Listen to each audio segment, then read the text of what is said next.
Now, coming to you live from atop the Lavender Town Radio Tower, it's the one, the only, PUCL Podcast.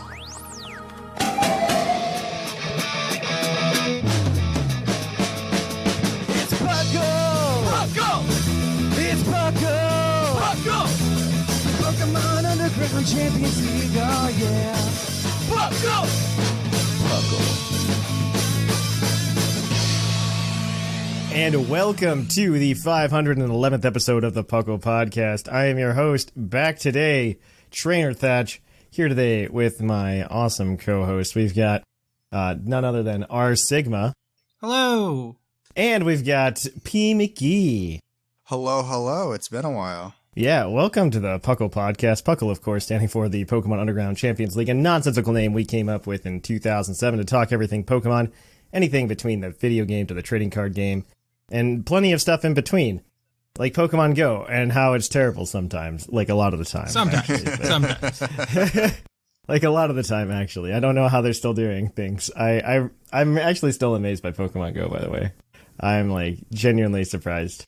I remembered the weekends they used to do where it's like, hey, here's 20 tasks for a Pokemon that might be shiny, and it's kind of like a community day, but not, and they haven't done one in so long.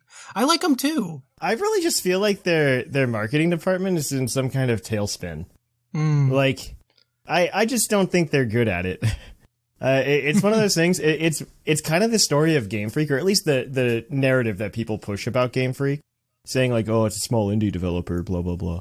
And I feel like that's more true for Niantic than it is for Game Freak, because I just get this feeling that Niantic, like, Pokemon Go exploded, and I remember there was something like a team of like 30 or 40 people when that happened, and I don't know that they've expanded that much. And they've got like what, 2.5 games going now? Like, yeah.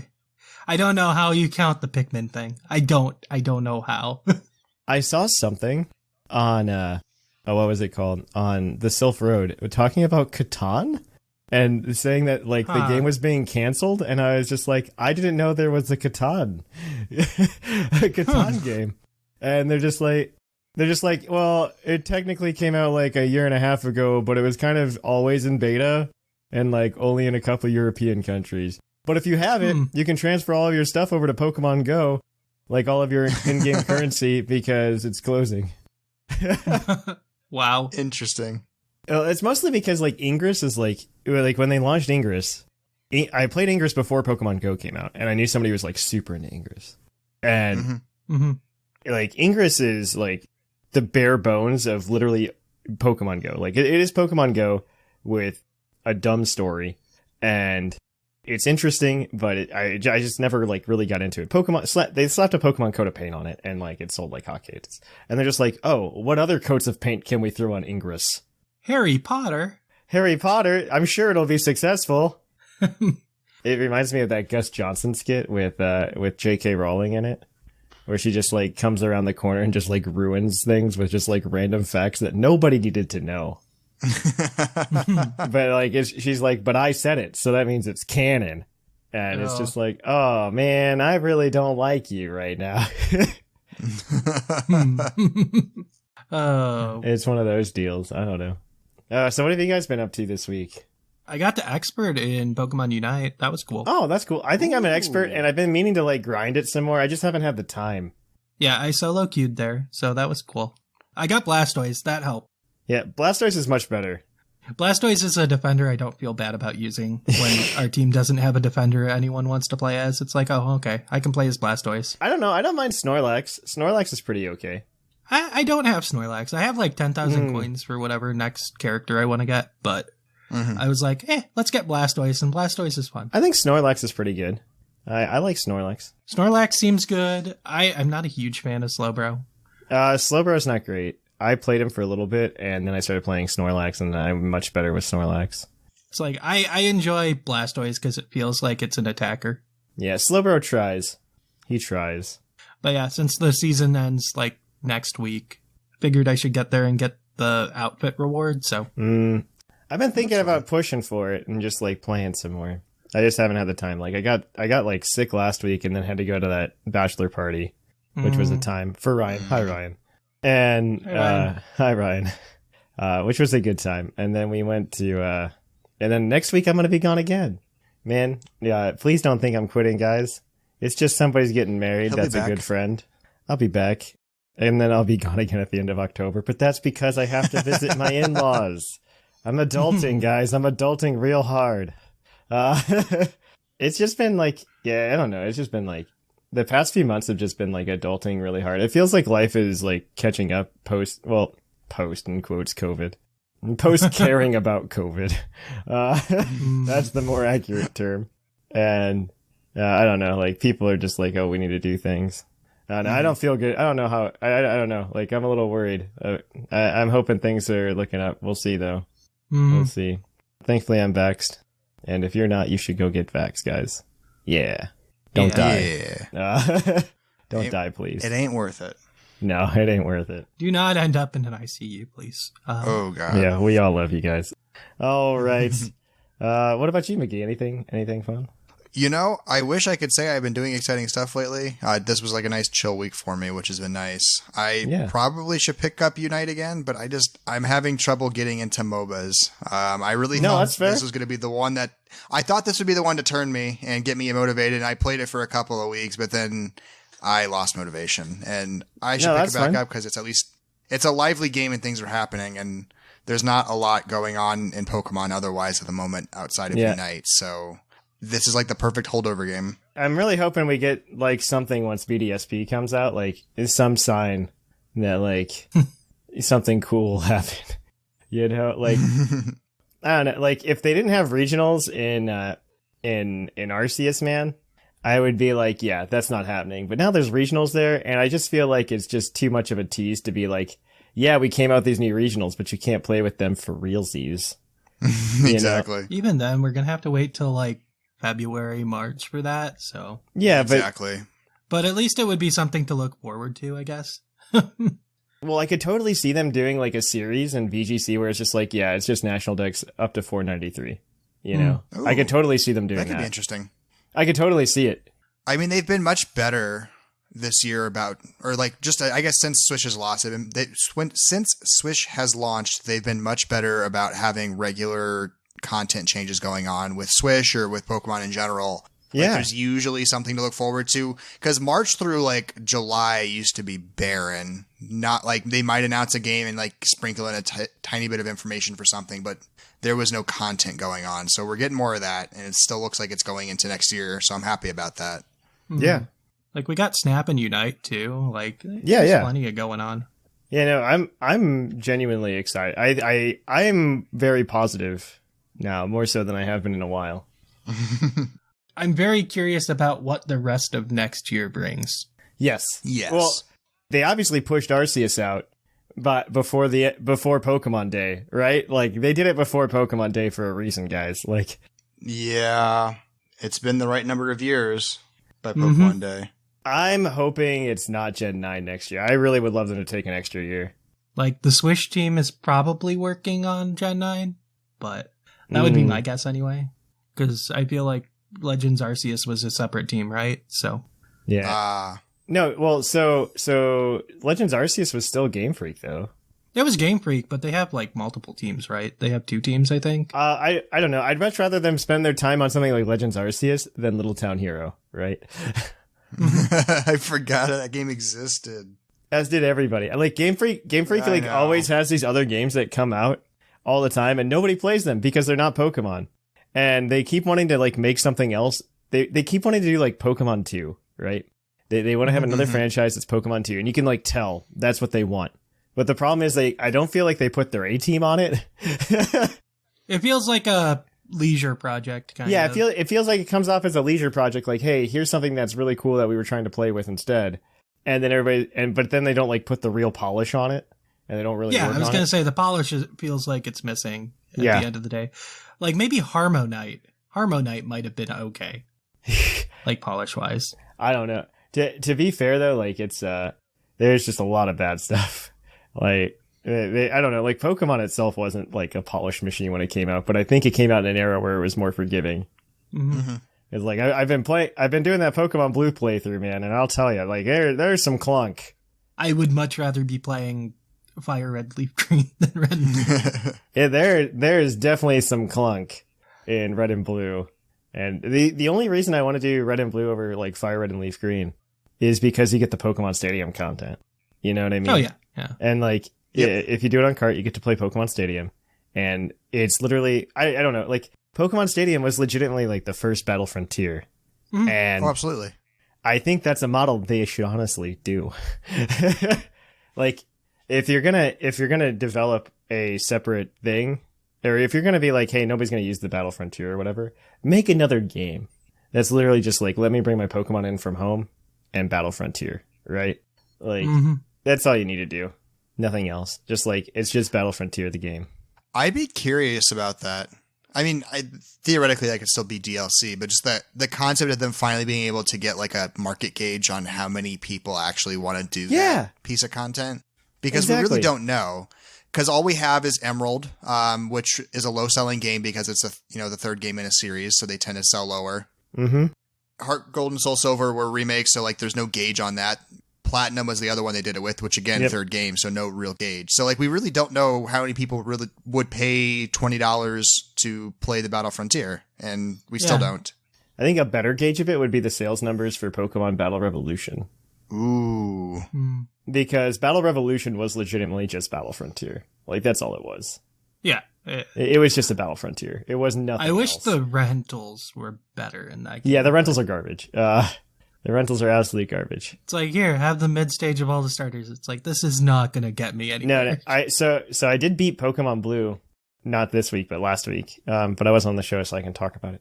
And I do plan on getting back to streaming this week. So I think one of the streams this week is going to be us going through Stadium and finishing up Blue and doing some fun stuff. But I would love to, like, my goal is to just like play every gen, get a living dex in every gen, and then go ahead and try to and just like play through it to like the quote unquote fullest extent that you could, right?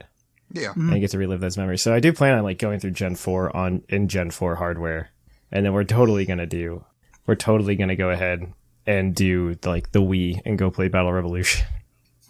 We have to. Like, I think the big thing is, I don't know, like Battle Frontier and Emerald did it really well because they're just like, hey, here's another set of badges in quotes for you to go get. And I would love to see, I think that's what they need to do. It's essentially like Kantos in Gen 2, right? Like, see, I think that was fun, but the other thing I think was really fun was Black and White 2, where they had the medal system, where it's like achievements. It's like, that's true. Oh, go through the Elite Four with each monotype. It's like, oh, that's cool. Go through with the solo Pokemon. It's like, oh, that's cool. So I would love to do something like that. And then the way you really like put the icing on the cake is you're just like, here's the gift Pokemon you get for doing that. It's not that much work. Game Freak, hire me. I can consult. But Victini's in the code somewhere in Sword and Shield. Right? Somewhere. So on that note, so we don't make this last forever, we're going to go kick it on over to the news. So we're going to cue that epic music.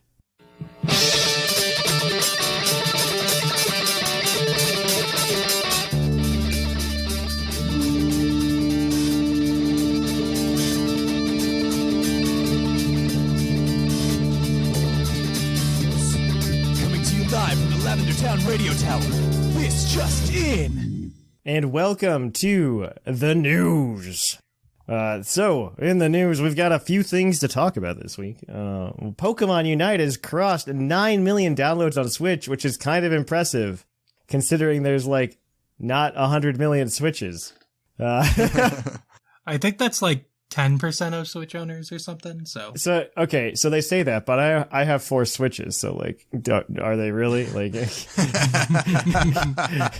actually, in my house, I think we have, I have to think, I think in the house we have 5 currently. Jeez. We have 5. And you have an OLED on the way? We have 2 OLEDs on the way, which is honestly the biggest waste of money in the entire world. To be fair, I'm gonna trade in the not moddable ones when we get to the OLED. Okay.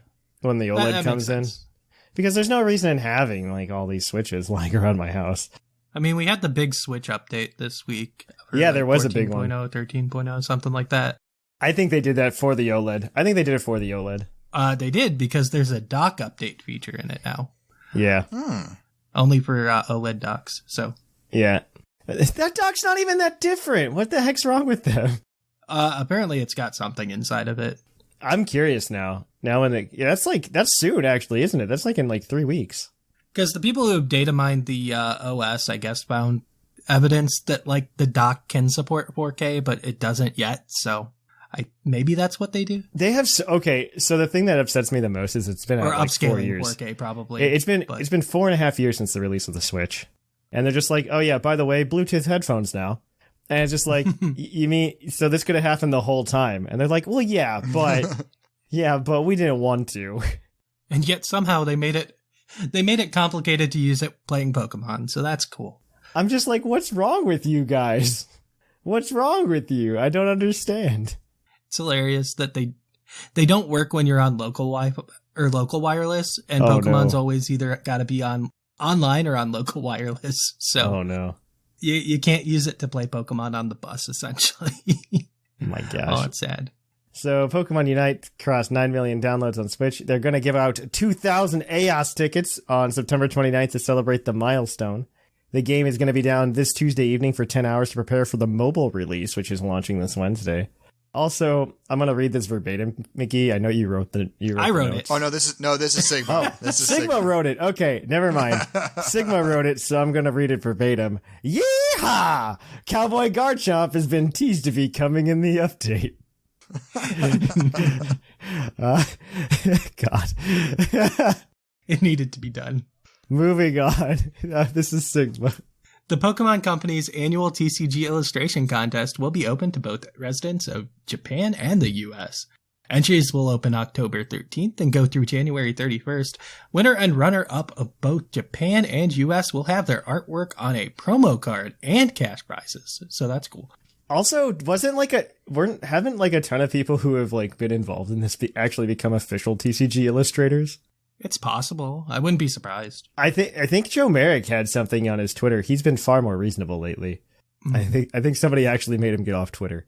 And like he had a tweet where he's just like, these illustrators actually like won or did really well in these contests in the past, and then they hired them on afterwards.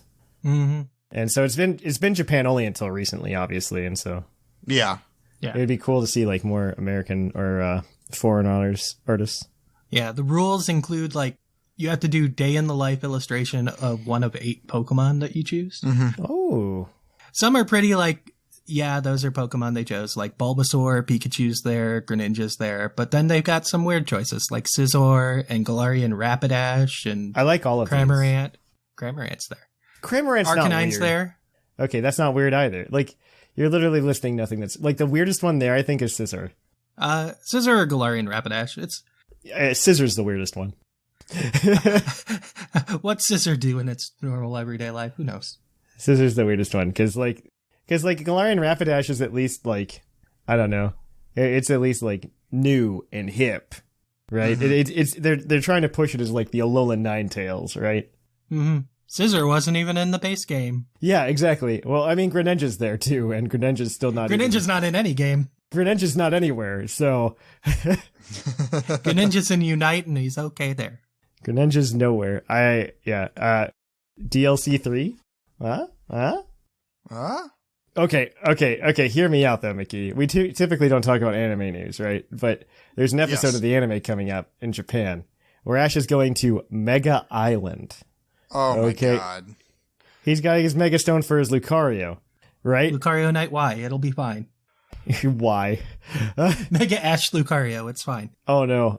But like, hear me out. It's just a preview for like Mega Island coming to Swish. You know, I'd be okay with that. I would have no complaints. I'm just saying, like, everybody's just like, well, they already do the Legends in Swish. What's there left to do? And I'm like, Megas. Megas are more hype. Mm-hmm. Especially if we just keep Dynamax gone.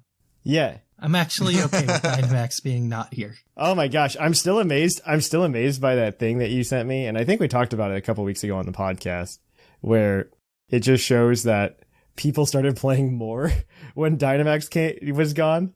Like they started playing on the ladder more. And the only other times where they had seen a bump like that previously was when a DLC came out. Yeah. What? I mean, it's not a surprise. People needed a break. Like, it's fine. Like, it balances within their metas, but, like, people need a break from it every now and again. So it's nice that they finally, like, pushed one forward. I think it's a good gimmick, but I think it's not a good gimmick that can last a while. You know what I mean? Like, it doesn't have staying power.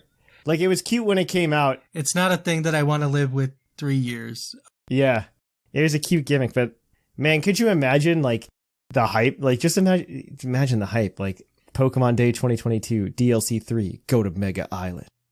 Ooh. And then you get the rest of the Pokemon you need, and you can fill in the decks the rest of the way. There, of course, be new ones.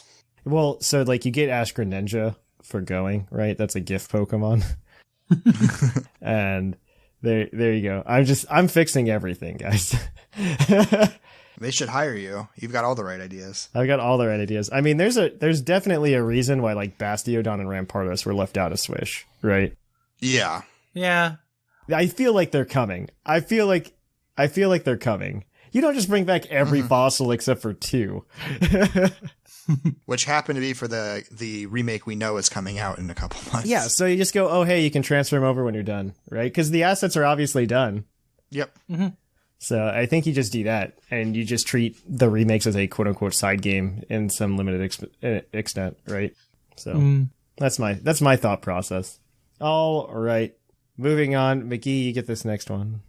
Yeah, well, we can move from this one pretty quickly. If you like the Pokemon music, the Pokemon 25, the album, is coming out on October 15th, which has the full collection of songs. Which it turns out to only be 14 tracks, by the way, which I think is a missed opportunity. When they announced it, I was excited for it back in February. After hearing the songs, it's like, oh. This is really weird. It's like you added a slight Pokemon sound to the background of the song. Cool. Yeah. It's like, it was an interesting take. I'm just more upset that there's 14 songs on the Pokemon 25 album. Yeah. Like, I'm more upset by that. When Pokemon 10 came around, I was active in the community when that happened. They released an album. It wasn't anything like this where they're just like, we got Katy Perry. And it's more like, hey, we just dumped all of our theme songs onto this album and like all of the rest of the music from back in the day. And that was a solid album. The Pokemon 10 album's pretty good. I would recommend. I would have enjoyed artists covering like the Pikachu's jukebox songs. Oh, that would have been great, actually. Never mind. That's what I want. I hate this timeline. I would have been excited for me. Instead of this timeline. I Only Want to Be With You by Post Malone with like a Lavender Town sound in the background. Like I don't care. I'm sorry. All right. This next one says Pokemon Home is receiving an update for mobile and on the Switch on September 22nd. It's unclear what this is for, but it's very unlikely to have anything to do with BDSP as the home update has already been confirmed for 2022. I wonder what it is, though. Like, it's obviously like something that's big enough to warrant updating both. Yeah, updating both is weird. It's definitely something big enough. I don't know what it is, but it'd be very interesting. All right, I guess moving on, TCG stuff. Yeah, Fusion Arts TCG releases in Japan next Yay. Friday. That's like the cool set. It kind of is. We'll get to see all the weird full arts next week when they start getting into the hands of people. And also, in TCG news, the Pokemon TCG has its own account now on Twitter. Whoa. I didn't know it did it. I didn't know it didn't. No, it was just commandeering like the Play Pokemon account and the Pokemon account to do things. Okay. Now it gets to have its own little Twitter account. And ready for that Pokemon Live launch. That's totally not just going to be a rebranding of PTCGO. All I want is for it to be compatible with like phones naturally. I don't know why they don't have it on phones. I really don't understand that. But I mean, to be fair, PTCGO is like really clunky, as is most Pokemon stuff. So, like that's all Pokemon Live needs to be. It's like, oh, it's a version compatible with phones now. Okay, that'd be great, actually. All right, McGee, take it home with this next one. Yeah, so we got the first distribution of Shiny Zacian and Shiny Zamazenta coming out to players in South Korea that pre-order BDSP. The codes for them are being given out on November 19th. We know most of our audience is probably not from South Korea, but once these things show up online, they show up everywhere. That means they're legal. Exactly. That's the real big thing here, is they're going to be legal on the game come November 19th. So guess who's going to be distributing those to the patrons? This guy. So if you want those, make sure you're in the proper tier for that. We have like a ton of like plans for Patreon too that I haven't talked to about anybody, but they're in my head. They're in my head. The best place for them. The best place where they don't get out, and they're not the terrible ideas don't get out. We'll see. We'll probably announce them well, I won't be here next week, but if not next week, the week after. So definitely check that out. All right. The next one is going to be, I guess because there's no video game news, it's just Pokemon Go news. Sigma, I skipped. I made you talk about it because you probably know more about it than I do. I've read about it. I kind of do. I read about it, but I don't know. Most of it's kind of boring, but there is something that I don't think is on here that is interesting. So that's cool. Fashion Week starts September 21st, which is Tuesday? Yes. That's a terrible thing. I don't know. Who cares? Runs for a week, and Referral gets added to the game. You also comes with adding a form system to Pokemon Go, which it's been lacking forever now. It's desperately needed that. Yes. By spending candy and Stardust, you will be able to change the form of certain Pokemon like Referral. I'm really upset about that, by the way, after I went through a pain to go get the rest of the Therians and the incarnate forms for my wife. I wonder if they'll add it retroactively to them. I assume they are. I assume they're going to do it. They're going to retroactively add this all. Because, keep going. Because, there's, Meloetta research, right? So. Yeah.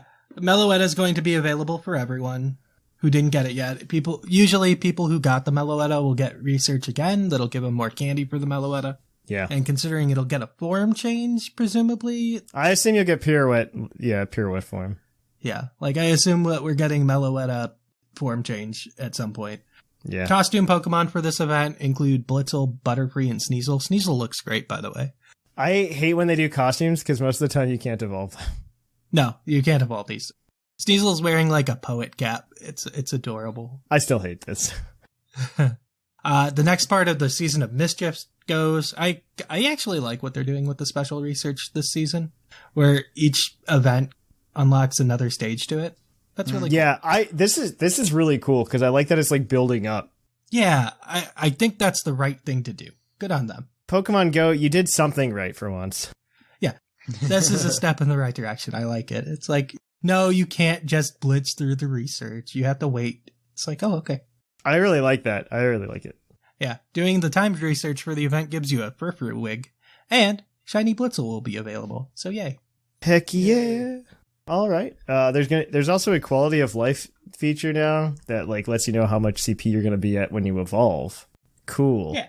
Yeah. I mean, it's good for Great League. It's good for Great League, which I think they think is their post game, and it's kind of a poopy post game, but whatever. I hate Battle League so much. Yeah, Battle League's literally the worst part of Pokemon Go. I've got 2 games in me before my finger wears out from pressing so much. That's another thing they announced, I guess, that they're changing battle nights to battle days, and you just get to 20 rounds of battle or something that day. Sure. Whatever. I don't do the battles. I don't know. Good for them. Good for them. Oh, P McGee, there's some PUCL news though, and I'm gonna let you do it because you and Claude are tournament gurus. So, go ahead. Wait, I forgot to take it off. That's the mistake. So the Battle Factory starts next week. The signups close Sunday the 19th, which is. Oh, okay. Wait. So we have signups. I didn't realize signups were open yet. Yeah, signups been open all week. It's one of those things where we're gonna be we need more people in the tournament, and I'll be oh, I forgot. It's good with signups. We got a lot of interest right now, but if you want to come check it out, just kind of hang adjacent to the nonsense that's going to be PUCL Battle Factory. Claude's got a lot of really fun team ideas fleshed out, so it's going to be a very fun, silly event. So definitely come hang out if you can't participate and just kind of see the nonsense come out. But I'm excited for this. I still wish we had a spectator mode. I really wish we had a spectator mode. Such a simple thing. Come on, Gen 9. I believe Gen 9 needs to have it. There's no way it doesn't, right? We've asked for it for so long. There's no way. Either a spectator mode or a battle recorder again. Yeah, we either need battle recorder or we need spectator mode. And I would be 100% fine with either of them. The thing is, if they don't give us either of those, we better get timer back. What's going to be real sad is when BDSP has a 60-minute timer. Battle recorder. Oh, man. It is going to... it's going to, too. It's going to have something stupid like that. It's either gonna have 60-minute timer or a battle recorder. Or both. Yeah. Oh gosh. That would be so sad. Yeah. Oh well. But yeah, very exciting. You join it. It's fun. You don't even need to make a team. You literally just choose a team that we give you. You have to. Yes. It's gonna be amazing. I'm actually super excited for it. It's a fun idea. It's a great way to spice things up. And it's kind of I think he's phrasing a lot of it kind of like Splatoon stuff too. for some of them, where it's just like, hey, which one's your favorite? Just pick a team. It's really cool. I don't know. Yeah. Oh man, Splatfest are the best. Next year's gonna be so good. Oh yeah, Splatoon 3 comes out. Heck yeah. Yeah. All right. So that's it for the news, guys. We're gonna kick it on over then to Puckle's Poke Quiz, where we're gonna quiz your co-host on their insane Pokemon knowledge.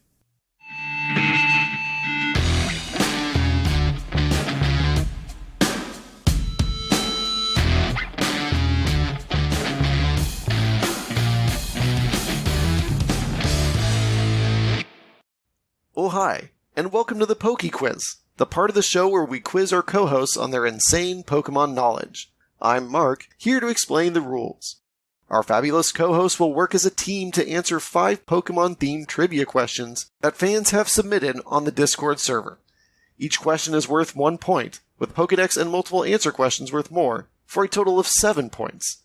The host can use a free hint at any time. If they get all the answers correct and do not use the hint, they can cash it in for an 8th point. And welcome to Puckle's Poke Quiz. Thank you for reading those rules. We're going to jump right into it then with our first question from Sly. At the end of each Pokemon journey, you are faced with the challenge of defeating the champion. These champions use a wide variety of Pokemon types. However, one type is present in all of the champions' teams during the title fight. Which type is it? Alright, I don't think it can't be Dragon. Probably I think it might be Flying. Yeah, Flying's the first thing, because he's Pidgeot in the original, right? And then all of Lance's team. All of it. Yeah, literally. all of Lance's team. And then Gen 3 is I think he has Steven. a Skarmory. Does he? Maybe. Actually, he has... Maybe it's Rock? It might be Rock. He's got an Aggron. There's a Rhydon, I imagine, in the original. Gen 4 would have been Cynthia. Does Cynthia have a rock type? Roserade, Garchomp, Spiritomb. I don't remember her other 3 at the moment. I mix her 2 teams together all the time because one of them has like a Togekiss and one of them doesn't. Oh, all right. I can't find anything of a rock type though she would have. I mean, at least you're thinking of a flying type. Because if you look at Lance's team, Lance has like the least diversity. He has Dragon, Rock, Flying, Water, Fire. Okay. Does Steven have a water type? No. No. Okay. So we can throw out water. We know it's not Dragon because... Also, Steven doesn't have a Dragon type. Yeah. So we got Steel, which it wouldn't be because that wouldn't carry... Oh, wait, never mind. Lance. I'm going to need an answer here, guys. I'm fine with Flying. I can deal with Flying.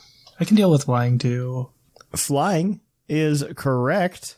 Woo! It's actually pretty good, because Blue, like you said, Gen 1, Pidgeot on both Blue and Trace. Trace exists, unfortunately. And then we've got Lance with his entire team in Gen 2. Mm-hmm. Then you've got Steven with Skarmory, Wallace with Gyarados, Cynthia with Togekiss only in Platinum, Alder with Braviary, Iris has Archeops, Diantha has Hawlucha, Kukui has Braviary, Hau has Noivern, and Leon has Charizard. Nice. We did it. Yeah, the only, there are other, former champions we see, specifically in Sword and Shield, like Peony, who actually doesn't have one. He's the only one that doesn't have a flying type. To be fair, he also only has 3 Pokemon, so... Yeah, Mustard also has a Corviknight, though, so... Take that for what you will. So that's 1 point for you guys. Your next question is going to come to you from Huitku. How do you obtain the Light Ball in Generation 2 games? Gold, Silver, and Crystal, that is. I think you have to steal it from a Viridian Forest Pikachu. I believe you. Or you have to catch the Viridians to Forest Pikachu with it. One of the 2. That actually makes a full bunch of sense. I fully believe you. Is this your final answer? I think so. Otherwise, it's like Stadium 2. That is unfortunately incorrect. You actually have... The only way to get a Light Ball in Generation 2 is to trade the starter Pikachu from Pokemon Yellow. Huh. That is the only Pokemon that will be holding a Light Ball. Well, I'll be. Also, I don't think Light Ball is that exciting anyway as an item, so... I mean, Pikachu has a decent speed for Gens 1 through 3. That's true. That's true. But so that you guys are 1 for 2 now. Your next question is your Pokedex entry question. Get it on the first try, get 2 points. Get it on the second try, you get 1 point. Get it on no tries, get 0. So here we go. This one is going to be from The Purple Knight. Its Y Pokedex entry reads, before food becomes scarce in wintertime, its habit is to hoard food in many hidden locations. Who's that Pokemon? I wonder like if a squirrel. I was going to say, it sounds like why? Squabit. But it's Y. Or no, it's Y, so Pachirisu, maybe? I can buy into the Pachirisu. I was on the Worlds team in Y, like XY era. It was definitely in the decks. I feel good about Pachirisu. Yeah, as a first guess, yeah. Pachirisu is unfortunately incorrect. So your second entry comes from Black and White. And it reads, it lets honey soak into its paws so it can lick them off all the time. Every set of paws tastes unique. Is this Munchlax? So it's a bear. It is probably Teddy Ursa has Honey Gather as an ability. Yeah, that's more the hibernating type. I guess Munchlax doesn't subscribe as much to the hibernation stuff. I mean, Snorlax does, but Snorlax eats everything it would in the store. I could buy Teddy Ursa, though. Yeah. Who are we going with? Teddy Ursa. Teddy Ursa is correct. It is Teddy Ursa. Thank goodness. Good Teddy Ursa. You guys are 2 for 3.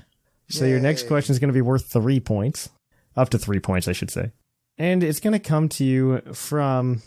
we have 2 options. Who do you feel is going to be nicer to you, Shark Finnegan or Farmer Fox?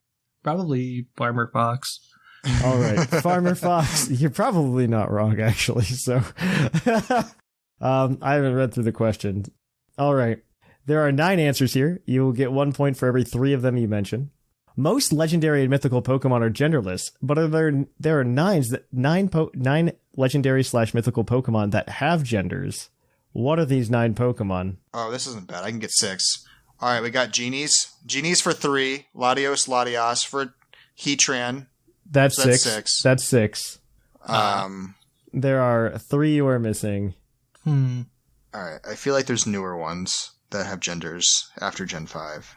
I mean, the rough thing is a lot of them are like Pokedex genders, where they say they have genders in the Pokedex, but we don't see them in the game.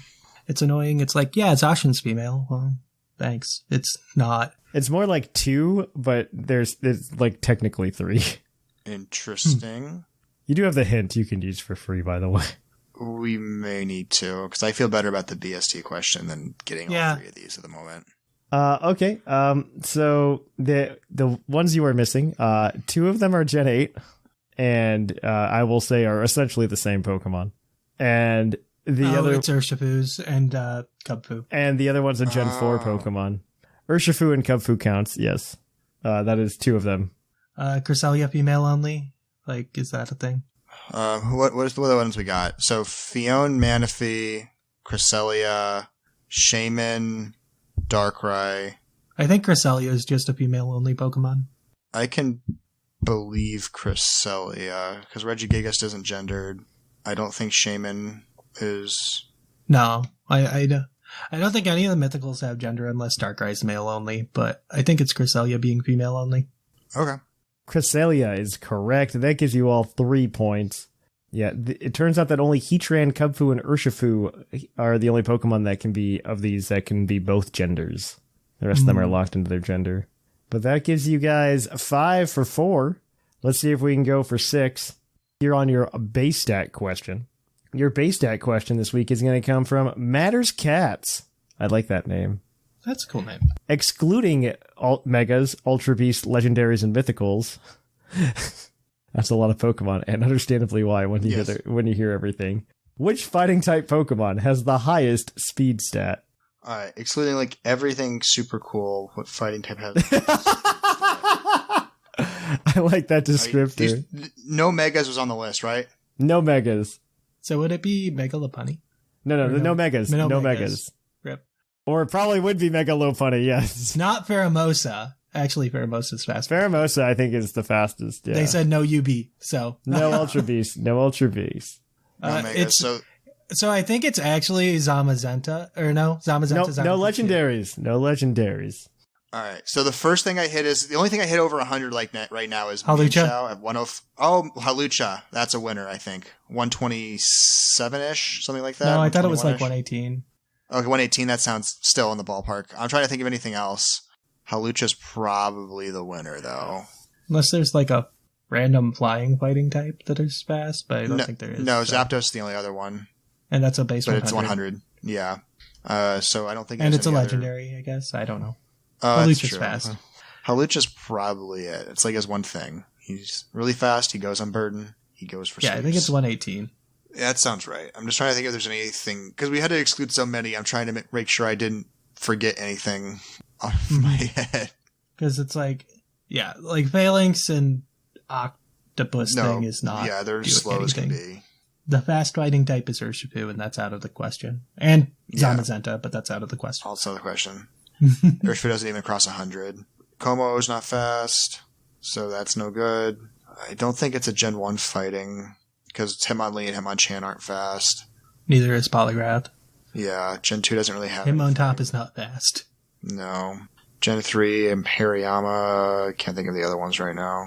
Mm-hmm. Probably not. I feel like I'm forgetting something and it's going to bother me when we get it wrong, but I can't think of it. But I'm good with Hawlucha, because I can't think of anything else. Hawlucha is correct. Oh, thank goodness. Hawlucha has a base speed of 118. The next ones in the list are Infernape with 108, Mineshaw with 105, and then Primeape with 97. Wow, good for Primeape. Good for Primeape. Primeape's not too bad. I've had it in Draft League a couple of times. Not terrible. After you remove all the broken things, because you remove all of the you remove all the Musketeers, you'll... Yes. Yeah. Primeape, I mean, 97 is not a bad speed stat. No, Urshifu proved that. Yeah. Well, actually, Urshifu's like... No, it is 97. I think it's exactly 97. All right. On that note, that gives you guys 6 points today. Woo! Crushing it.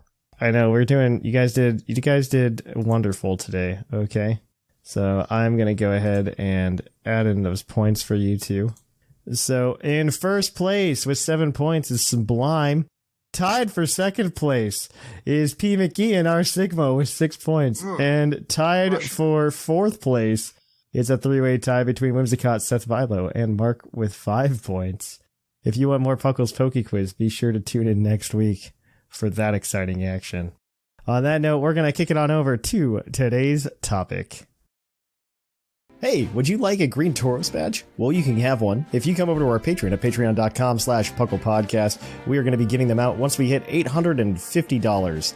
We're going to be getting those to every patron at the $10 plus tier because we love you guys. We'd love to see this project made. Of course, if we hit any other thresholds on the way there, such as $800 for the week-long giveaways to the community, that would also happen as well. So if you'd be interested in getting a green Tauros badge, feel free. Come on over. If you can't support the show, don't worry about it. You just listening is enough for us. So until then, though, guys, I'm Thatch, and I'll catch you guys on the flip-flop. And welcome to the topic. Our topic today is going to be back in Gen 4.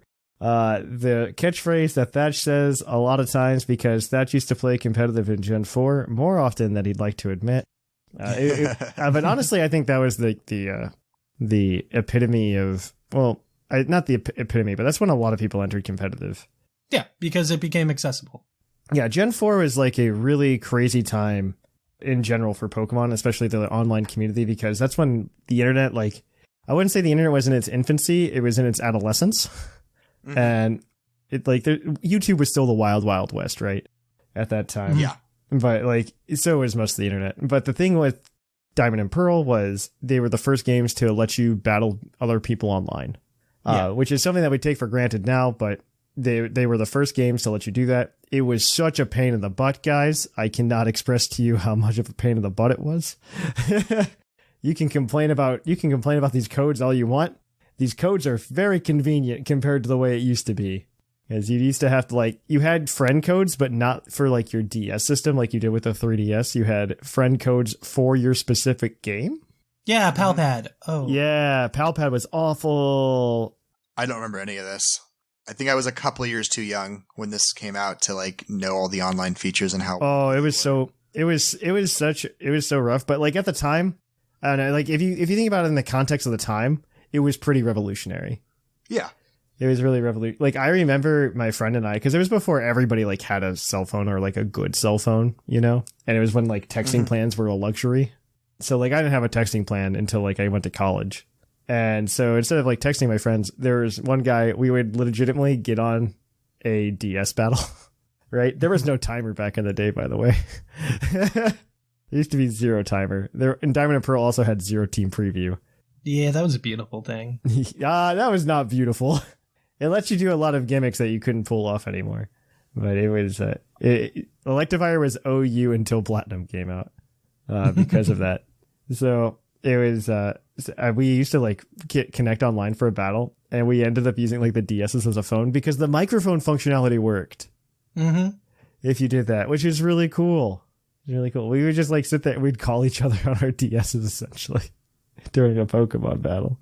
It was really cool. I don't know. It was such an interesting time to do it.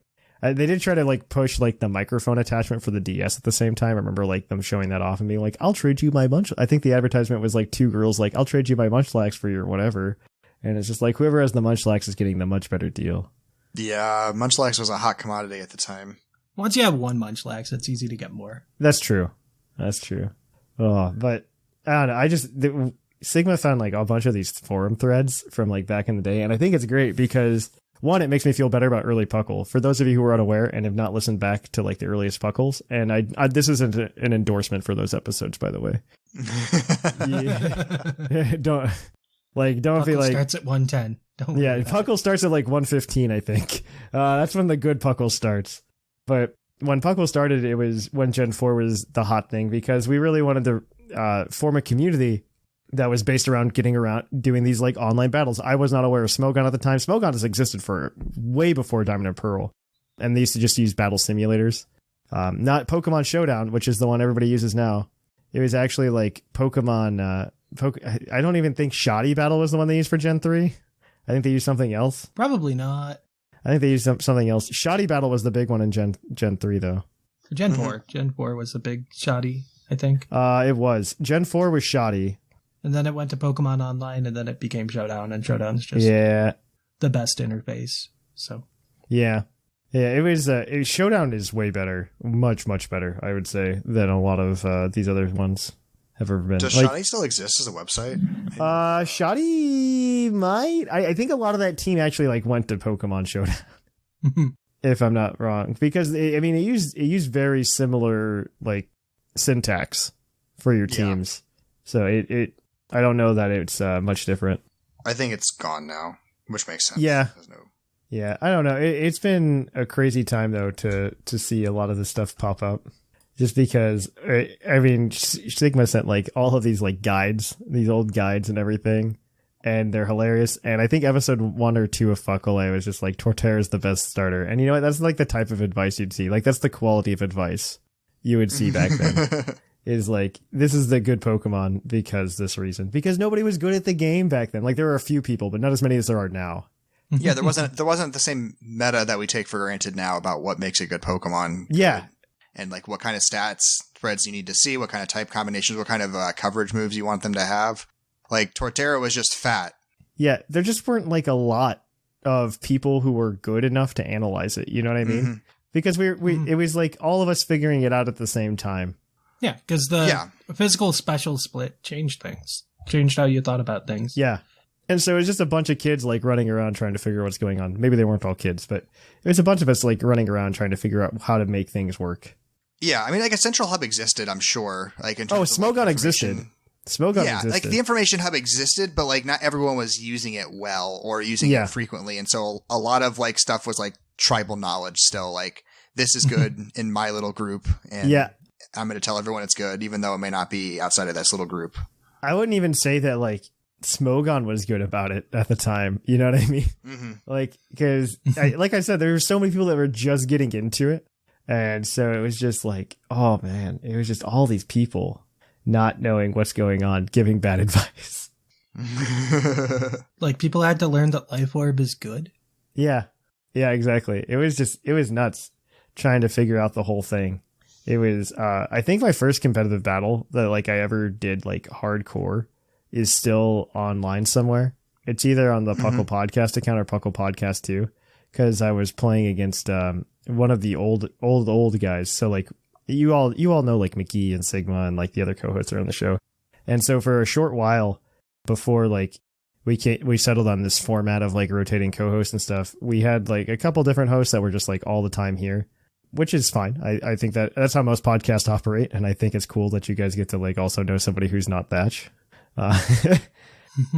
And I don't know. I think it's really cool. But we went through like a period where we had like a pseudo like PUCL co-host crew, and one of them was named Speezy.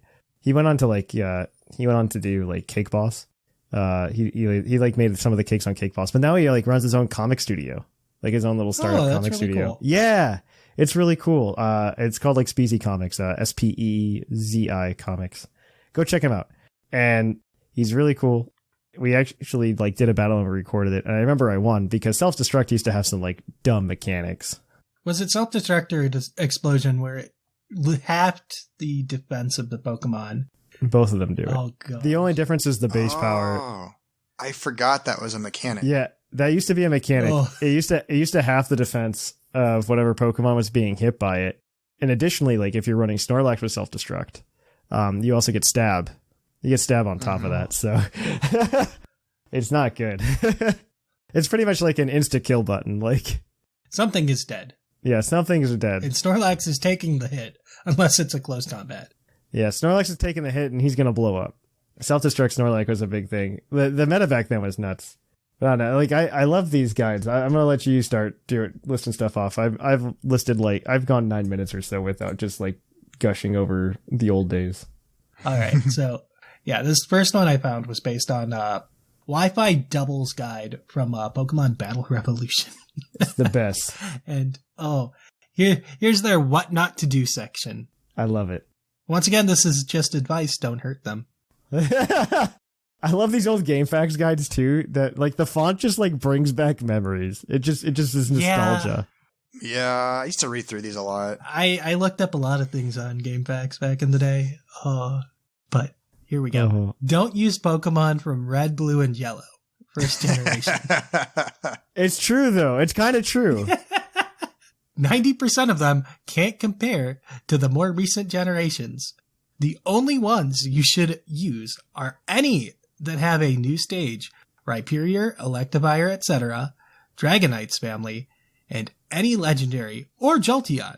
Otherwise... There's a poke that's got a better moveset or stat set. That's not like completely false, to be fair, though. Like, I mean, this is hidden power area, so Jolteon is still solid with that, especially with that 130 speed. Like, that's still yeah. No, that's absolutely true. Oh yeah, Gen 4, I think the speed tier to beat was 95. The speed stat to beat was 95. Because I think a lot of things got 95 speed back then, like Gliscor. Yeah. So it was definitely the stat to beat. Yeah, Electivire's at 95 as well. Jolteon was probably just the best thing outside of, like, Ninjask. Yeah. Ninjask worked back then, by the way. Well, yeah, Baton Pass was legal in Gen 4. Yeah, Baton Pass ban is, like, semi-recent, to be fair. Yeah. So, like, that kind of says where we've gone as a game, where, like, some of that hyper offense, Baton Pass, like, Suicide Lead, Ninjask into, like, a sweeper, or the whole Baton Pass chain was something you could do. Mm-hmm. Absolutely. Granted, like, Tyranitar was very good too. So yeah, but Tyranitar's always been solid, though. Tyranitar's always been solid. This was the age of the permaweather. Like, oh, that's true. So he always had the Spadef boost because it wasn't being challenged by other weathers that much. It's like, are you using Abomasnow? Because if you're not, it's Sandstorm. Well, back in Gen 4, you didn't have other weather centers that weren't Abomasnow.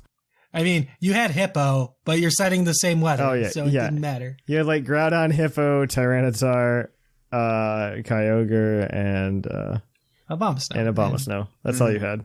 So the weather was Sandstorm, essentially, because, like, Abomasnow is Abomasnow.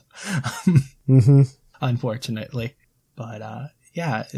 That's great, though. I mean, to be fair, they're not wrong about the Gen 1 stuff, because we were talking about it before we started talking here.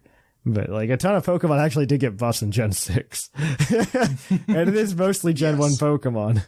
And some of the buffs were good.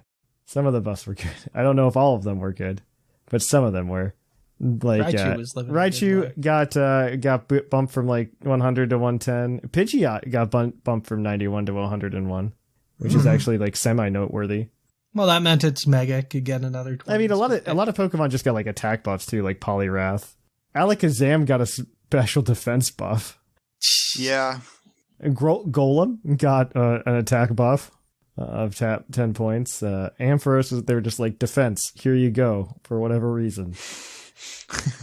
Velocim got a defense buff. Azumarill got a special attack buff.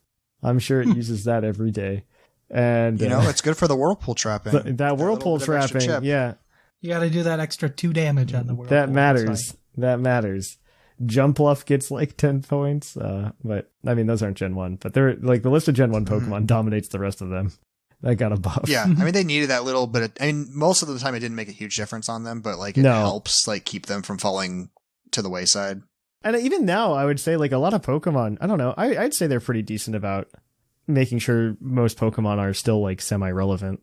Mm-hmm. I mean, the thing Gen 1 benefits from and continues to benefit from is the move pool that it has access to, because that's been a huge factor in keeping things relevant. Because another mon might have a better stat spread, but they don't have the coverage they need to be effective, which is why something like, I mean, Clefable's got a lot of reasons it's relevant still, but its wide move pool is a huge reason to that, because it doesn't have a single stat above 100. There's nothing that gets to 100. Its highest, I think, is HP or special attack at like 95. But it has like every move you could want a mon to have. And it just keeps getting more. It got teleport with Let's Go. So like now it can pivot around slowly. It has rocks. It has Moonblast. It can go like a Life Orb set, which was popular in Gen 4. I saw there was Life Orb Magic Art sets going on in Gen 4. Yeah. So like it's been doing some of the same stuff for like 15 years now. It was doing it, but it wasn't until Fairy type was good. Honestly, like yeah. Well, because Moonblast was such a big move to get. I mean, it hits a lot of stuff neutrally, right? So there were a lot of things that slowly buffed the Gen 1 Pokemon, like hidden abilities in Gen 5. Mm-hmm. Yeah. Eviolite, like that's true. Magmar was a thing. Magmar. Chansey got to be a thing in Gen 5, so like a lot of the items that we take for granted now are like yeah. No, hidden abilities are a big one too, because they gave a lot of Gen 1 Pokemon good stuff. They did not know what they were doing with abilities back in Gen 3. No. A lot of Pokemon suffered because of it. Well, because like the Nidos didn't get Sheer Force until Gen 5, right? Yep. Yeah. Yeah. And so that drastically changed their viability, because they were pretty, like they have a cool move pool, but like they just didn't have the stats to do anything with it. And then now all of a sudden they have Sheer Force plus Life Orb to work with, and now they're real Pokemon. I think Gen 4 was like a really good place. I think it coincided really well with the move to online battles, just based on the mechanics that they introduced, because it's just like, hey, we have all this stuff that's like not perfected yet, but we've gone ahead and we've give you the physical special split, which I still think is one of the most impactful things for competitive Pokemon to today. It's between that and abilities, and I'm not sure which one it is. Yeah. Mm-hmm. And then Gen 4 also brought in like defog as like a hazard removal option, right? Like that. Except it wasn't. Except it wasn't a hazard removal until Gen 7. Ooh. Oh, really? Ooh. It was an absolutely useless move. It's like, would you that's like to lower tragic. the evasion? I thought that like was a big deal, and so some things like got that. Nope. Role. It didn't matter until Gen 7. Oh. Yeah, defog got hit real hard until Gen 7, like, because we were asking for a very long time in competitive for like more hazard removal. Yeah, because I mean, I'm looking at a usage stat list for Shoddy for August of 2010, which I think is probably one of the last months they were doing it. That sounds right. Also, Shoddy battle. God. Yeah. Number 6 on the usage list is Starmie. And we all know why Starmie is number 6 on the usage list. Because it's rapid spin. Rapid spin. Because it's spinning. It is a viable rapid spinner. And number 3 on the list, because rapid spin is such a viable option, is Gengar. Yep. As like a spin block. Because it's the best spin blocker you have. So Gengar exists to keep hazards in check. Note these are both Gen 1 Pokemon. Yeah, note these are both Gen 1. Spikes existed, right? Spikes existed since Gen 2, right? Okay, and then we had Stealth Rock introduced in Gen 4. That's correct? Yes. Okay, I have to remember all these things. So yeah, hazards became like a much bigger deal by Gen 4, and so you needed to be able to spin them. With Stealth Rock, it was like, that's when hazards became a thing, was Stealth Rock. Mm-hmm. Because you had a one-turn full setup entry hazard. Otherwise, what? You were using Skarmory for it? Like, you were trying to do spikes, and like, who's using spikes before Gen 4? Come on. Like Fortress?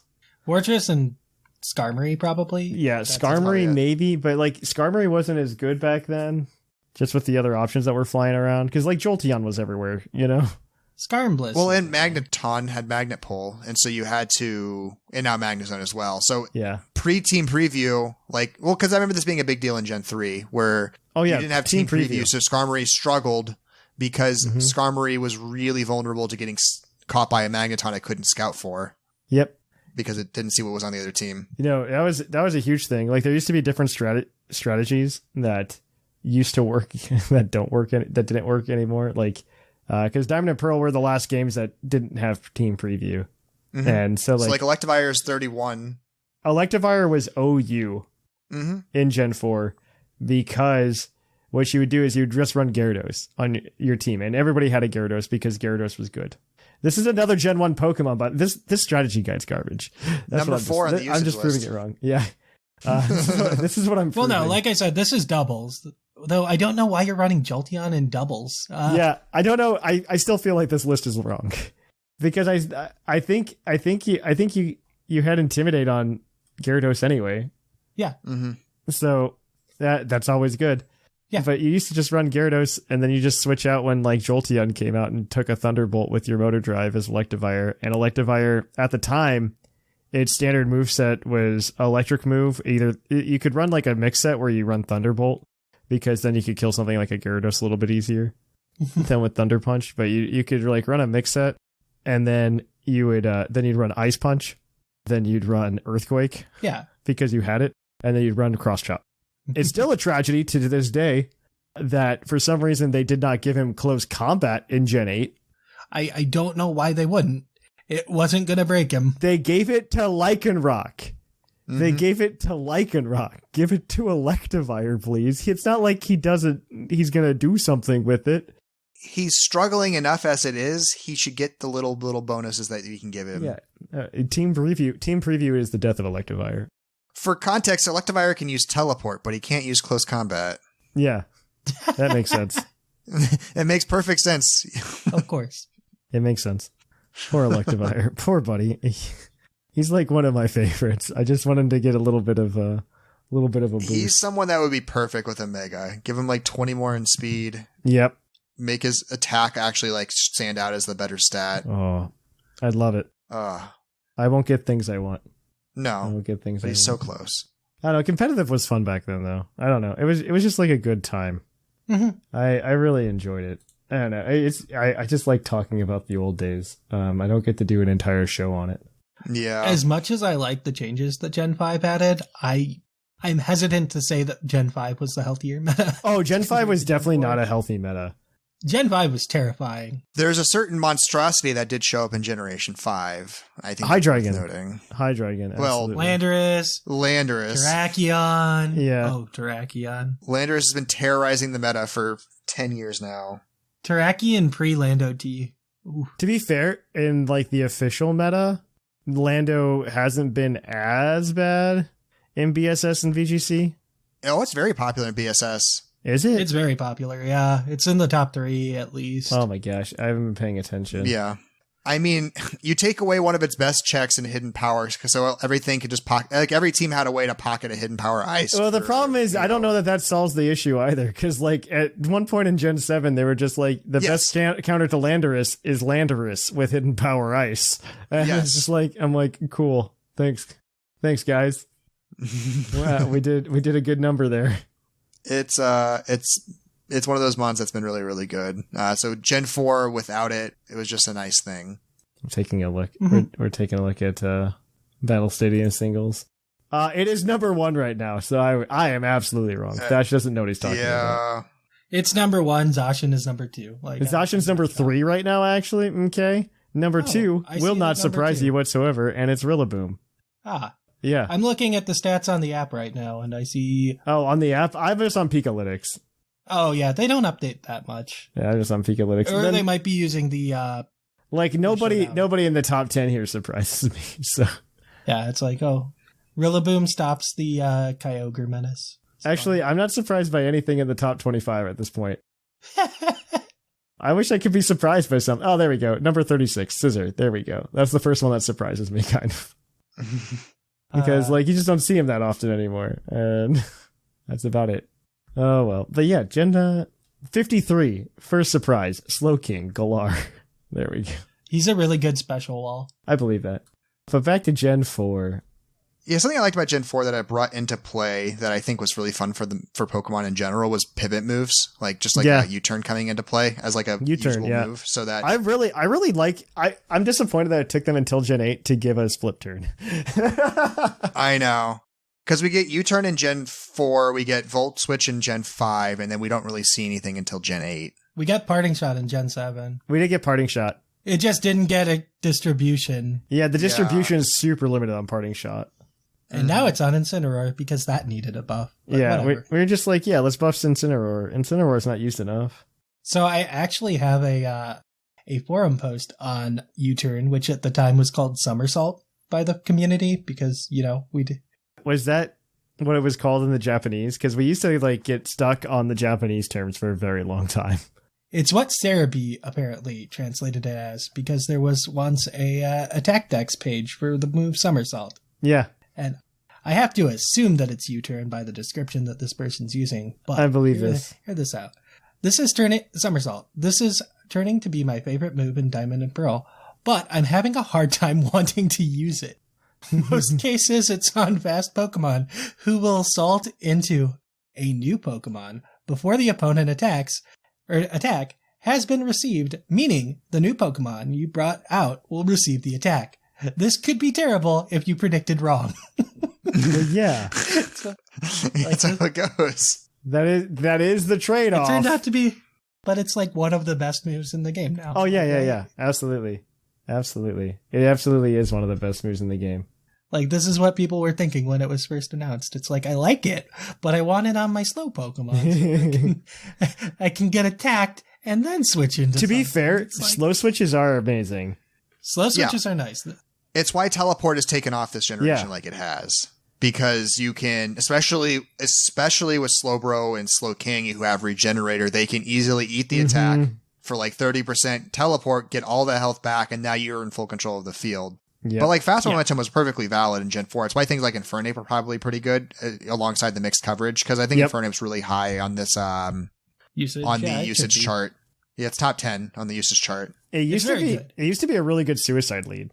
Well, I believe that. Rocks and then Sash. You Sash Rocks, and then you've got decent coverage at the time with Flare Blitz and Close Combat. Mm-hmm. And then you can throw U-turn on it too. We're just talking about that. So you can throw because I'm looking at the top 15, because also in the top 15 is the other very popular suicide lead that still has that role, Azelf. Yeah. That just sets rocks, clicks explosion, or sets rocks, U-turns, has the same kind of thing where it can... Yep. A Gen 4 explosion hurts a lot. Yes. Yeah, it does. Yeah, it does. I don't know. This is... Oh, man. What's sad is, like, we're going to get BDSP and we don't get any of this back. I know. I don't know. We have the Union Room. Did we get the Union Room? It won't exist on Cart. It will exist on Showdown. There will be a BDSP ladder. You can still battle online though with like your friends, right? You can do that, but like there won't be any sort of, like what we're used to now with Swish. There won't be any of that. There's not going that scene isn't coming back where like there'll be ranked online. That's why I'm hoping that we can bring the Pokemon over there just so we can play with them and like use them. Because like there's obviously like a zeitgeist thing, and I'm sure Game Freak's aware of it.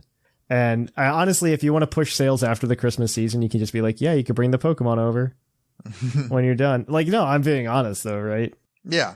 And they was like, oh, well, I might as well go get BDSP now so I can bring the Pokemon over, or Legends Arceus so I can bring over my Hisui and Growlithe, because that's what they want. They're getting really, really good. That's been the one positive note I can make of Gen 8 is that they've been really good at putting Pokemon in batches. I mean, we shouldn't have this problem to begin with because everything should have started in the game, but they're putting them in batches mentality or like approach has been pretty good for Pokemon as a competitive scene. Honestly, I'm not upset with it because of the competitive scene. I just hope by the end we get everything, right? That'd be nice to get everything by the end, just so we can like, because they haven't been very transparent about what their plan is, right? Like I think that's the issue. I don't like sitting here speculating whether or not the Pokemon from BDSP are coming or not. I'd rather them tell me one way or the other. Yeah. Right? Like, that's what I want to know. That level of transparency would be ideal. Because, like, if everything's coming by the end of Gen 8, we'll be happy. We'll be content. We'll be satisfied. Absolutely. We'll enjoy that they get, like, put in batches. Like, that if we know the end result, that's a cool thing. Yeah. I think that's exciting, especially the way they handled it in my favorite part about Swish that they handled it so far has been when we get the DLC, right? We get Crown Tundra and Isle of Armor. Mm-hmm. When we got it, they had their own dexes, and you catch the new Pokemon new quote unquote Pokemon that they put in the new batch. And the thing is, like, I couldn't bring in Pokemon from home until I had caught them there, right? Or no, or you could they restricted Go Pokemon. Is that what it is? Until you had them. But I know when you brought them from home, it didn't register in your Pokedex. I think it does. Does it? I thought it was. That's how I got most of my Pokemon. Okay, because I thought that's not how they did it. They may force you to, like, actually catch them in game. If not, you cannot transfer Pokemon from Go if you have not registered them, even if they don't have a Pokedex entry. Like, okay. I transferred my shiny Celebi. I had to put a normal Celebi in before I could get the Go shiny Celebi. Weird. Okay. Very weird. Noted. It's dumb. I don't know why. If you're going to block things until you register them, block everything. Yeah. Like, also, mythicals shouldn't be blocked because they're awful to get. Like, yep. I don't. Yep. I have issues. I have a lot of issues with Dexit. I just want them to be transparent about it. That's all. Yes, absolutely. I don't want anything to be stuck in home. That's my end goal, right? I just don't want things to be stuck in home. Like, I don't want my Minior stuck there. I want my Minior to come out and play. They can do it on Mega Island. That's all I'm saying. I think this is a good place to stop it, though. Yeah. Good place to stop. We ran out of Gen 4 stuff to talk about. I hope you enjoyed this walk down memory lane and how competitive and Gen 4 Pokemon community was back in the day. I thought it was fun to talk about. So until next time, though, we're going to kick it on over to the Pokemon of the episode. And then, we're going to do that. So we'll catch you guys on the flip-flop.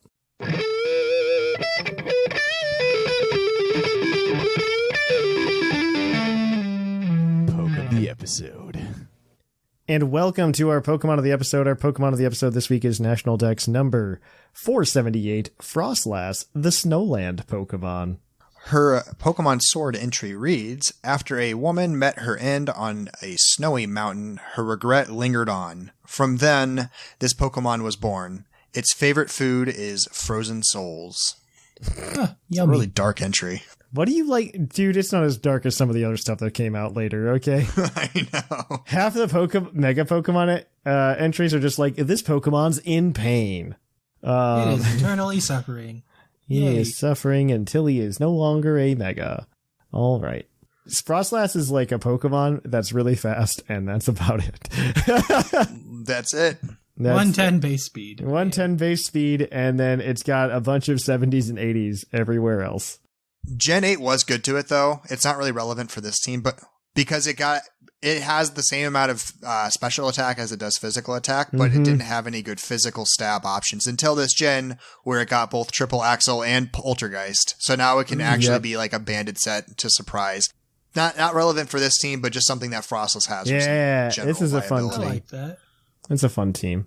Yeah, we've got a team today for BSS with Frostlass. BSS is having a lot of fun not having Dynamax right now, so that's really fun. It's doing its job, and because like we learned today, because Thatch is bad and doesn't know what he's talking about, obviously, Landorus is number 1, and it usually leads. So Frostlass puts a stop to that nonsense. So we've got a sashed Frostlass with Ice Beam, Taunt, Thunder Wave, and Spikes, max special attack, max speed. I forgot what nature because I can't read Japanese. And timid. That makes sense. You're going to outspeed all those Landos, and you're going to Ice Beam them in the face. But you can also taunt. You can Thunder Wave because it matches really well with some of the other Pokemon on the team as well, from what you're going to be able to see later on. But it's Frostlass, and it's good. I honestly like Frostlass's Gen 4's got a lot of bangers in Pokemon design. Okay, Frostlass is one of them. Frostlass is not one of those ugly new evolutions to old Pokemon. Yes. I like it. Frostlass was good. That and Gallade, like both of them with the Dawnstone. Yeah, I was gonna say both Dawnstone evolutions were really good. They were bangers. I would say Frostlass and Gallade were both very good. I would even say like outside of those two. The Duskstone ones are pretty good too. Honchcrow, Miss Magius more so than Honchcrow. Yeah, I mean, I like Honchcrow mostly because of Battle Revolution and its little tipping of the fedora. It's cute. It does. It's fun. It's cute. It is cute. Like, as it's dying, it's like, yeah, I'm gone. It is cute. I miss some of these Pokemon. I can't wait to see them again. I can't wait to see Miss Magius again. Like, I don't know. Like, I really hope we get like an official meta from them where it's just like you can only use the 493. Mm-hmm. I would love to see that meta. It takes away so many of the toys people have become so reliant on, which is like the rest of this team. And I would love to see people have to like revert to the Gen 4 ways, and then I get to like crack my knuckles and be like, I'm back, boys. You know? Let's go, Torterra. Let's go, Torterra. Let's go and I don't know. I just think it'd be a lot of fun to just be like, hey, here's my old school team for an original 493 that used to be OU. I think it would be a lot of fun to play with that and just be able to go with it. Like, give me a reason to use Dusknoir again. You know, like Dusknoir is such a cool Pokemon. He just doesn't have an HP stat. He doesn't have an HP stat, which makes him awful. And on top of that, like, he's just super outclassed by Dusclops because of Eviolite. Yeah. Like, Eviolite just makes him super outclassed, which kind of sucks.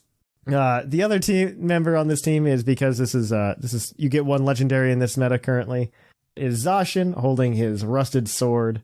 I assume he's going to be jolly, and he's adamant. You know what? That's fine.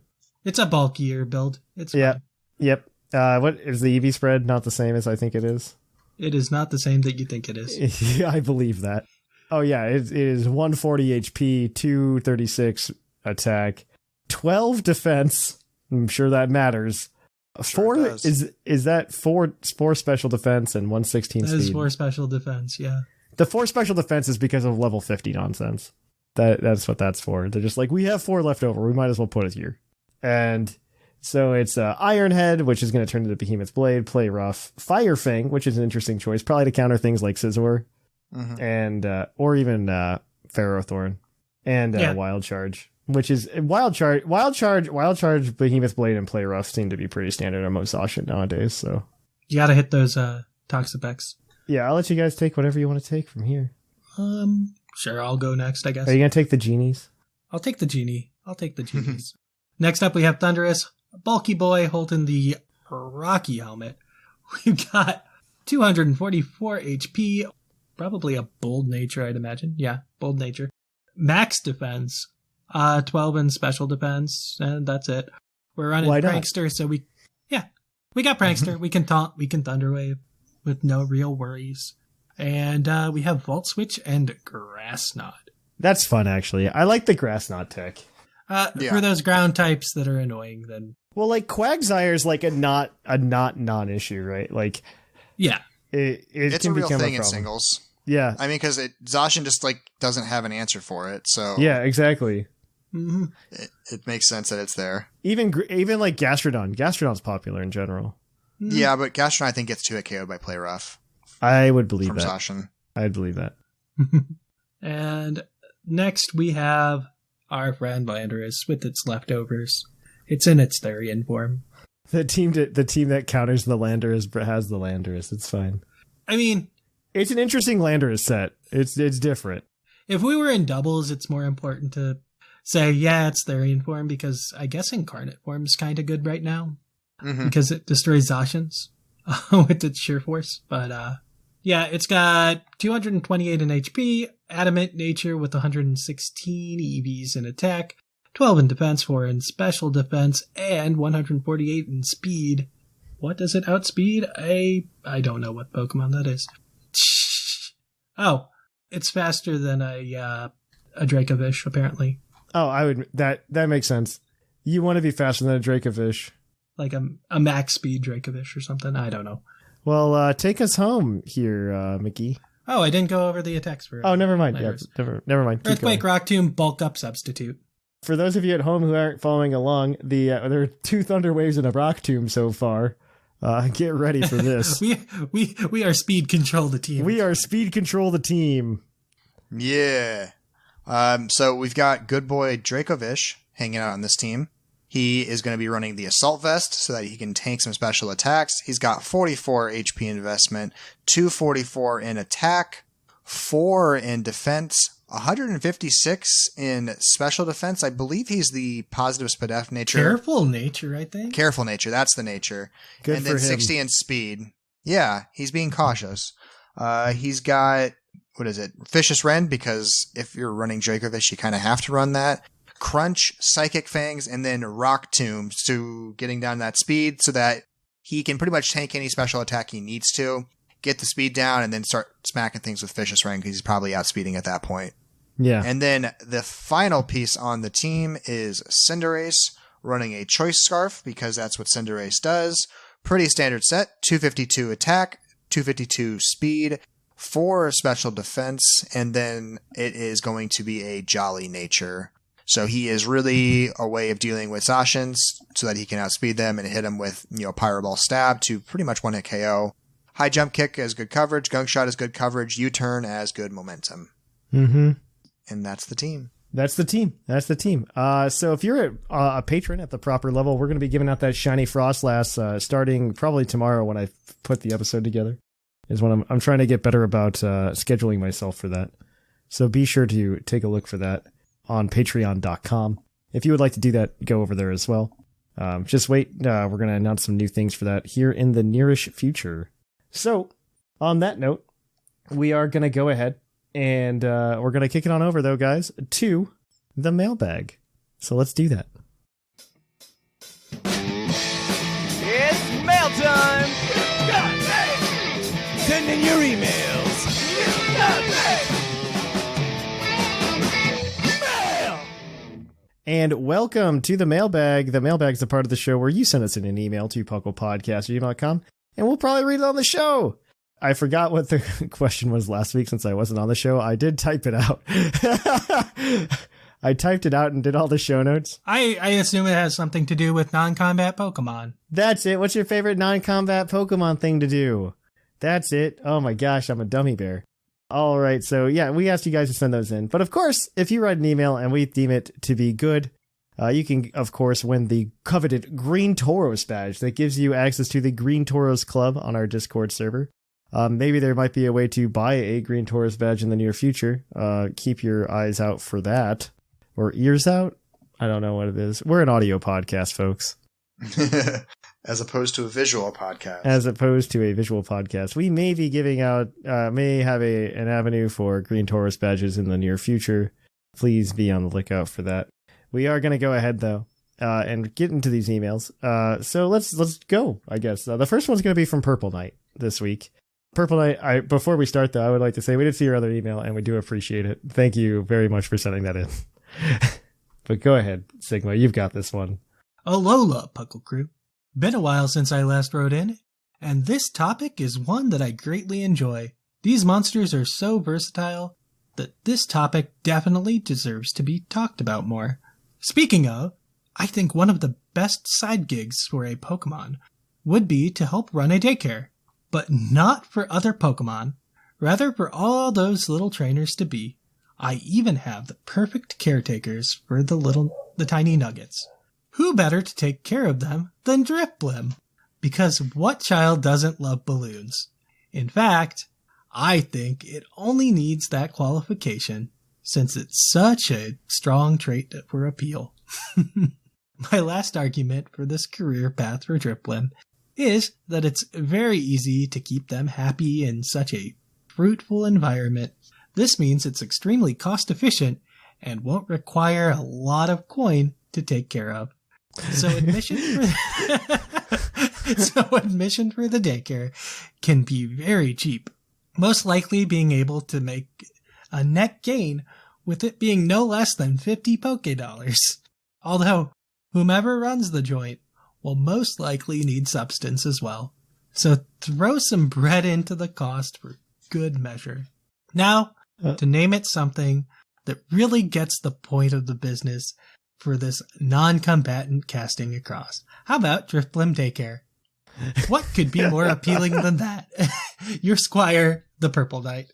I hope Scron's listening so that he can hear that. Because, he really enjoyed that one a lot. That's a good Puckle deep cut. Because it's been, 3 years since we've done those, I think, now. Mm-hmm. It's been a they very might still long be time. on Game Corner? I don't know. That's true. They might be on Game... Well, I don't know if they're on modern day Game Corner anymore, but I don't know. But yeah, that's good. I appreciate that, Purple Knight. Drifblim Daycare. Making your Pokemon kidnap children and hold them hostage.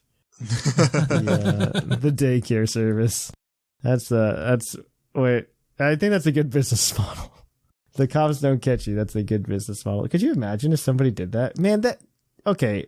Think about how fun it would be to have a Pokemon game with little side plots like that. Where people are doing actual nefarious things with Pokemon based on these entries. Where somebody is running a bunch of Drifblim to kidnap children just to ransom them. That sounds like a good PTU campaign concept. A small little side adventure for a PTU campaign. I played Pokemon Snap. I saw those Drifblim taking away those Clamperl. Dude. They take away baby baskets like there's no tomorrow. I know. Yeah. Oh, dude, it's so true, though. Pokemon Snap was really brutal about a lot of that, actually. Those poor Clamperl, they didn't deserve it. And then, the Frillish taking the Magikarp and stuff, Oh. It was, Pokemon Snap... Pokemon's been really good about doing, very subtle darkness recently, and I'm all for it. I mean, we just read the Frostless one. Yeah, from, the Pokedex entries to, Pokemon Snap, they've been doing really good. Yeah, Pokemon Snap was a really good expression of it. That was very good. They did a lot of really good expression. New Pokemon Snap is legitimately a very good game. New Pokemon Snap was a very good... I think that was a much better place to put that kind of darkness than in yes. Pokedex entries just right there. It's oh no, you gotta find it. They did a very good job. They did a very good job with New Pokemon Snap. I can't say enough about that. Oh man. All right. So our next one's going to be from Geekosaurus Games. And I guess our last one, because not a lot of people sent in the emails this week, which is unfortunate. Yeah. How dare you guys? I got this one. So yes, you do. Let's get going. Hello, Puckle crew. I've been listening to your podcast for more than 2 years now, and I am just now writing in for the first time. Thank you. Late. We appreciate that. Yeah, we do appreciate it. But better late than never, so we do appreciate that. No, we appreciate it. Anybody that sends in emails, you guys are great. I started listening while compiling code at work, and it's been really interesting to hear all of your thoughts for the last 2 years. Also, before I give my thoughts on the topic, I haven't even seen the video about TCG, but Claude was wrong. I don't remember the context for that. I don't know the context. But I'll restate it. But Claude was wrong. Claude was wrong. So yeah, that's the moral of the story. The moral of the story, Claude, is that you were wrong. He would love you know what the problem with Claude is? He'd be like, yeah, I probably was, and he just everything you say to that man is just water off a duck's back. He's the nicest person. He's the nicest person. I love Claude. All right, getting back into it. Regarding what I would like to see Pokemon doing other than battling, my first thought was butler activities, because I was doing dishes while listening to the last episode. Indeedee is the obvious candidate for that position, but I also think that Gallade would be a really good candidate too. Although it might be a little worse around the house, it would make up for it by doubling as a really effective security. Could you imagine it's just knocking over plants and stuff? It's just because the elbows stick out like an extra foot, right? It'd be Edward Scissorhands, working in your house. Yes. Trying to grab things with his elbows. Yes. Absolutely. My other thought for what I would like to see Pokemon doing is hacking networks and electronic devices.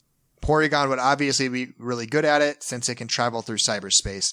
But there is also an episode of Pokemon Generations that shows the police breaking through a security lock with a Magnemite. That's so true. Dude, Pokemon Generations is legit. Yeah, high quality stuff. I would also imagine that the variety of hyper-intelligent psychic types, especially the supercomputer Metagross, would be really good at hacking as well. Like a little RT2, R2D2, Metagross. Beep boop, beep boop. Speaking of Pokemon Generations, I have a topic suggestion. The Poketoons. I know you're covering the Pokemon journeys through PACL, but the Poketoons are just so adorable as well. I was especially excited the other day when I noticed that my favorite one Notice that my favorite one finally has properly translated subtitles. That's all for me. Thanks for going to so much work to put on such an entertaining show, and I hope you all have a wonderful day. Gigasaurus Games. Man, Ooh. I don't know about PokeTune to the topic. Mostly because it's like, hey, would you like to review your visual medium? And it's just like, not really on a podcast. PUCL's like a good place for it. I want to do a different podcast actually for Patreon as well. We'll see if that comes to fruition. I think that might be more interesting. We'll see though. So but yeah, those were the emails this week. Do you like anybody more than the other? I mean, I like Gigasaurus Games, honestly. But I'm down with that because Purple Knight already has it, so. Oh, well, yeah, Gigasaurus Games. Welcome to the Green Toros Club, man. Congrats. Yay. If you would like to email us next week, do you have any fun Gen 4 memories, or do you have anything fun from a previous gen that you miss playing? Send that in to us, puclpodcast@gmail.com. I will not be here to read them, unfortunately. I will be at a wedding, and so I will be at Ryan's wedding. Hi, Ryan. And you guys are going to be left in the capable hands, I believe, of Linian, Claude, and Shamu. They're going to be talking about one of many ROM games they've been playing lately. As long as they don't have a big news drop next week. As long as there's not a big... Well, I'll make them save it for me. I'll make them save it for me. You gotta be the one who talks about Hisui and Meowth. That's fine. I gotta talk about Hisui and Meowth. If there's not a Hisui and Meowth, I am going to be a little disappointed, actually. I want it to look like Glameow and Purugly, but not quite. Oh, yes.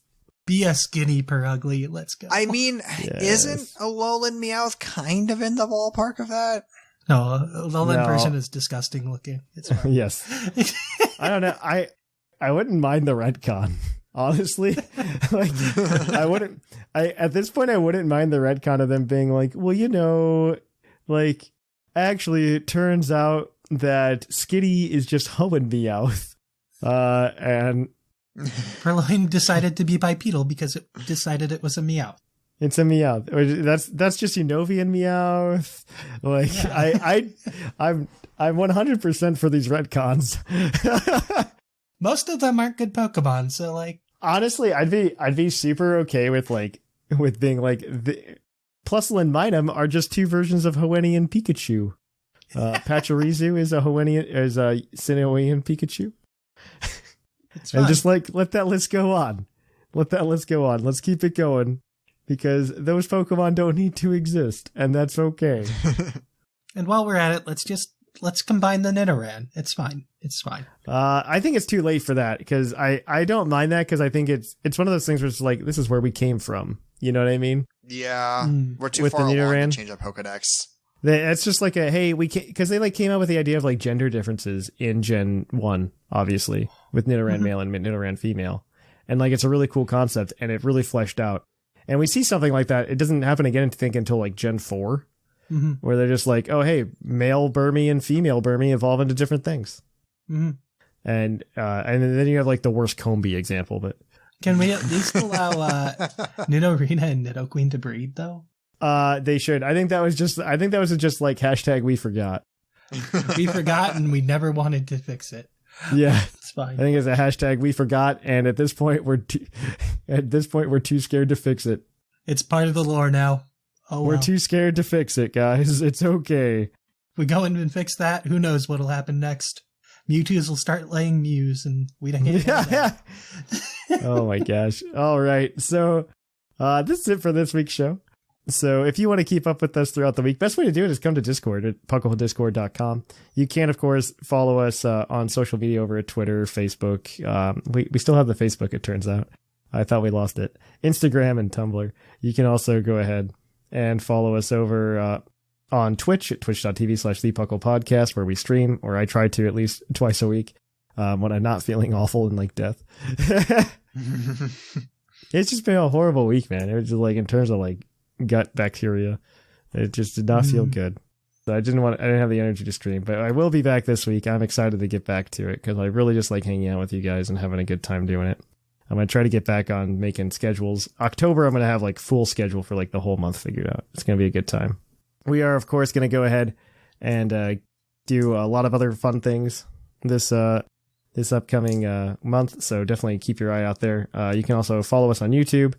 youtube.com/PuclPodcast. And if you want to help support the show, best way to do it is to go to Patreon at patreon.com/PuclPodcast, where you can get a bunch of rewards for doing a bunch of crazy different things.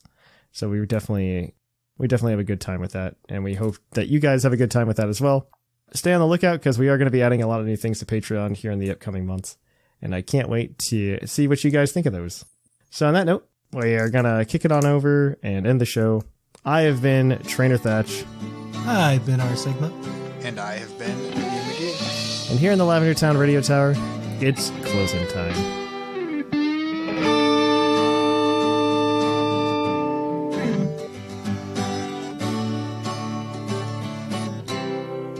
It's closing time in Lavender Town. Time to say our goodbyes. It's closing time. Farewell, my friends. I'll catch you on the flip side.